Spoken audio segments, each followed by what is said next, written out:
સૌપ્રથમ આપ સૌ મિત્રોને જય શ્રી રામ। મિત્રો આજના આ વિડીયોમાં આપણે જાણીશું બેંક ઓફ બરોડાનું ડિપોઝિટ ફોર્મ કઈ રીતના ભરવું। હા મિત્રો, તમે પણ બેંક ઓફ બરોડામાં પૈસા જમા કરવા જાઓ છો અને તમને ખબર નથી કે સ્લીપ કઈ રીતના ભરવી, તો આ વિડીયોના માધ્યમથી આપણે જાણીશું બેંક ઓફ બરોડામાં પૈસા જમા કરવાની સ્લીપ કઈ રીતના ભરવી। તો ચાલો આપણે વિડીયો પર આગળ વધીએ। તો મિત્રો, તમે વિડીયોમાં લાઈવ પ્રૂફ જોઈ રહ્યા છો।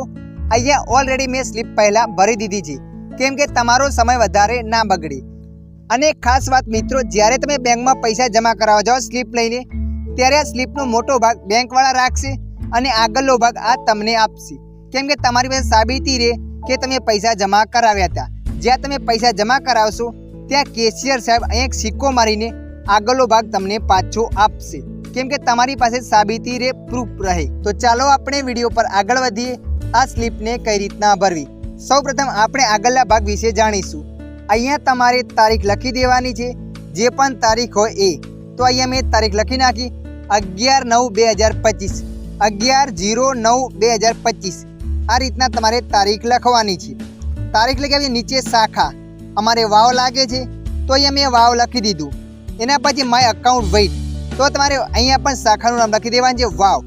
એના પછી ફૂલ નેમ, તો અહીંયા મેં નામ લખી દીધું છે ગોવા કરશન રબારી, એટલે કે શોર્ટમાં મેં નામ લખ્યું છે। એના પછી નીચે લખેલ છે અકાઉન્ટ નંબર। તો મિત્રો, જે પણ તમારા બેંક અકાઉન્ટનો નંબર હોય એ ધ્યાનથી અહીંયા લખી દેવાનો છે। બેંક અકાઉન્ટનો નંબર લખ્યા પછી નીચે લખેલ છે ટાઈપ ઓફ અકાઉન્ટ। તો મિત્રો, અહીંયા તમારે બચત ખાતું લખી દેવાનું છે। એના પછી અહીંયા લખેલ છે રૂપિયા, જે પણ પૈસા તમે જમા કરાવવા માંગો છો એ પૈસા તમારે અહીંયા લખી દેવાના છે।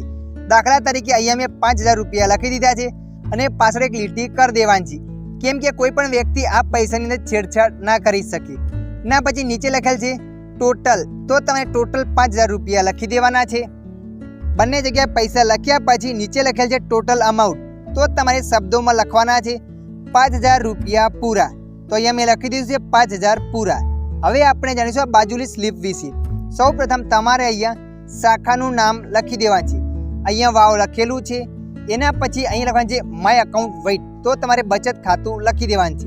બચત ખાતું લખ્યા પછી અહીંયા લખેલ છે તારીખ, જે પણ તારીખ હોય એ તારીખ તમારે અહીંયા લખી દેવાની છે। તારીખ લખ્યા પછી અહીંયા લખેલ છે ફૂલ નેમ। જુઓ મિત્રો, અહીંયા જગ્યા વધારે છે એટલે તમારે ફૂલ નામ લખવાનું છે। અહીંયા હું ફૂલ નામ લખી દીધું છે ગોવાભાઈ કરશનભાઈ રબારી। એના પછી નીચે લખેલ છે અકાઉન્ટ નંબર, જે પણ તમારો અકાઉન્ટ નંબર હોય એ મિત્રો અહીંયા તમારે લખી દેવાનો છે। અકાઉન્ટ નંબર લખ્યા પછી અહીંયા લખેલ છે ટાઈપ ઓફ અકાઉન્ટ, તો મિત્રો અહીંયા તમારે બચત ખાતું લખી દેવાનું છે। એટલું લખ્યા પછી અહીંયા લખેલ છે રૂપિયા, તો આપણે અહીંયા 5000 રૂપિયા લખી દીધા છે। એના પછી અહીંયા નોટો બતાવે છે, એટલે કે તમે જે પૈસા જમા કરાવવા જાઓ છો એ કઈ નોટો છે અને કેટલી નોટો છે।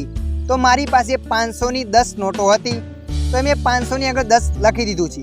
જે પણ નોટો હોય એ તમારે અહીંયા લખી દેવાની છે ટોટલ। નોટો લખ્યા પછી નીચે લખેલ છે ટોટલ, તો તમારે ટોટલ પૈસા લખી દેવાના છે। ટોટલ પૈસા લખ્યા પછી અહીંયા લખેલ છે 5000 રૂપિયા પૂરા, એ જે પણ પૈસા તમે જમા કર્યા છે એ શબ્દોમાં પૈસા અહીંયા લખી દેવાના છે। અને મિત્રો જુઓ, તમારી પાસે પાન કાર્ડ હોય તો અહીંયા પાન કાર્ડનો નંબર લખી શકો છો, નહીં લખો તો પણ ચાલશે। અહીંયા ખાસ તમારે મોબાઈલ નંબર લખી દેવાનો છે। તો અહીંયા મેં દાખલા તરીકે મોબાઈલ નંબર લખી દીધો છે। મોબાઈલ નંબર લખ્યા પછી અહીંયા તમારે એક સાઇન કરી દેવાની છે। તમે જોઈ શકો છો અહીંયા મારી એક સાઇન કરેલી છે। ત્યારબાદ તમે જોઈ શકો છો ઓલરેડી આપણી સ્લીપ તૈયાર થઈ ગઈ છે। પૈસા અને આ સ્લીપ તમારે કેશિયર પાસે લઈને જવાની છે। લઈને જશો એટલે આગળનો ભાગ આ તમને પાછો આપવામાં આવશે અને એના ઉપર સિક્કો કરીને એ આપશે, એટલે કે તમારી પાસે સાબિતી રહે કે તમે પૈસા જમા કર્યા હતા અને આ પાછળનો મોટો ભાગ ત્યાં બેંકમાં જમા કરવામાં આવશે। તો મિત્રો, આશા રાખું છું આ વિડીયો તમને પસંદ આવ્યો હશે। આ વિડીયોમાં થોડુંક પણ કંઈ મળ્યું હોય તો વિડીયોની લાઈક કરી દેજો। અન્ય આવા માહિતીવાળા વિડીયો જોવા માટે અમારી ચેનલને સબસ્ક્રાઈબ કરી લેજો।